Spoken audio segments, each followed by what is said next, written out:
जादुई जूते। राहुल अपनी माँ और बहन दिया के साथ रहती थी। राहुल के पिताजी के पिछले साल बीमारी के वजह से मौत हो गई थी। तब से उसकी माँ इधर उधर काम करके उसको और उसकी बहन को पाल रही थी। दोनों भाई बहन पढ़ने में और दूसरे काम में भी बहुत तेज थे।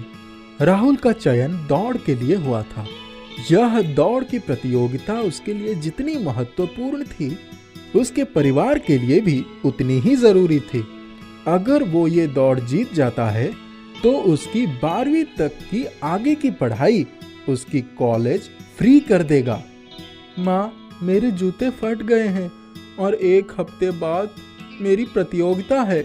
मैं बहुत मुश्किल से इस प्रतियोगिता में चुना गया हूँ। ये क्या किया? मैंने तुमसे कहा था ना कि मेरे पास पैसे नहीं है। किसी तरह इन जूतों को प्रतियोगिता के लिए संभाल कर रखना था। माँ, भैया की कोई गलती नहीं है। जूते मिट्टी में फंस गए थे, इसलिए फट गए। मैं क्या करूं? कहां से लाऊं ये पैसे? मैं क्या करूं? कहां से लाऊं नए जूते? तुम्हारे पिताजी तो अब इस दुनिया में नहीं है। जैसे तैसे तुम दोनों को पढ़ा रही हूँ।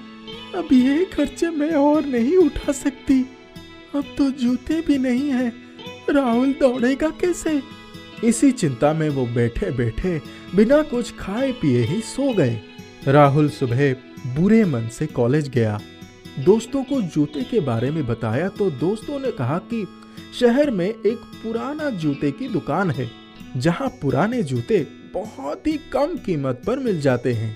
वो छुट्टी के बाद भागता हुआ उस दुकान पर पहुंचा और जूते देखने लगा।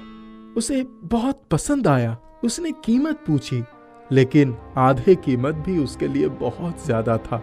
वो निराश होकर घर आ गया। क्या हुआ भैया? कुछ नहीं हुआ दिया। जूतों के बिना मैं कैसे दौड़ूंगा? बस यही सोच रहा हूँ। आप चिंता मत करो भैया, मैं भगवान जी से बोलूंगी, आपको जूते जरूर मिलेंगे। राहुल ने भी सिर हिला दिया।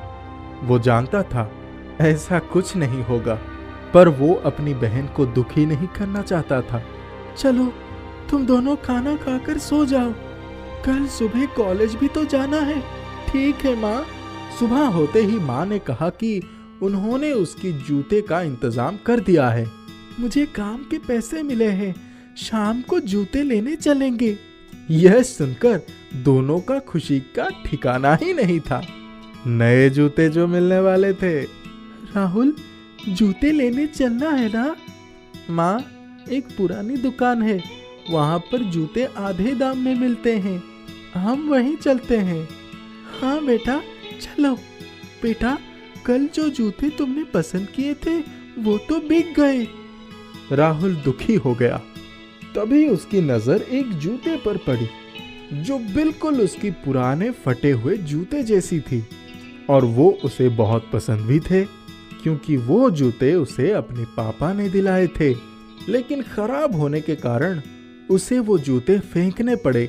माँ, रिया और राहुल तीनों उस जूते को देखकर बहुत हैरान थे। हूबहू वही जूते, बिल्कुल नए जैसे, और कीमत भी बिल्कुल उतनी जितनी कि उनके पास पैसे थे। फिर वे लोग जूते लेकर घर आ गए। 2 दिन के बाद प्रतियोगिता थी, लेकिन जूतों के बिना राहुल की तैयारी नहीं हो सकी थी। उसने सुबह होते ही जब जूते पहने, उसे ऐसा लगा कि जैसे उसकी पंख लग गई हो। राहुल ने वो प्रतियोगिता जीत ली और उसको 12वीं के आगे की पढ़ाई कॉलेज ने फ्री करवा दी। देखते देखते वो प्रदेश का सबसे तेज धावक बन गया।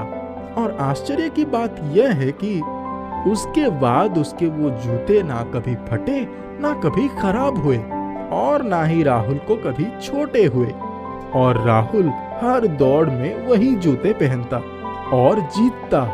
बाद में राहुल को सपने में उसके पापा आए और उन्होंने राहुल से कहा, बेटा, ये वही जूते हैं जो मैंने तुम्हें दिए थे। इसको मेरा आशीर्वाद समझकर हमेशा अपने पास रखना, ये तुम्हारे रक्षा करेंगे। इतने में राहुल की आंखें खुली और ये बात उसने सबको बताई। तब उसे यह एहसास हुआ कि उसके पापा आज भी उसके साथ हैं। वो बहुत खुश हुआ और उसने वो जूते हमेशा अपने पास रखे और उन्हें जादुई जूते का नाम दिया।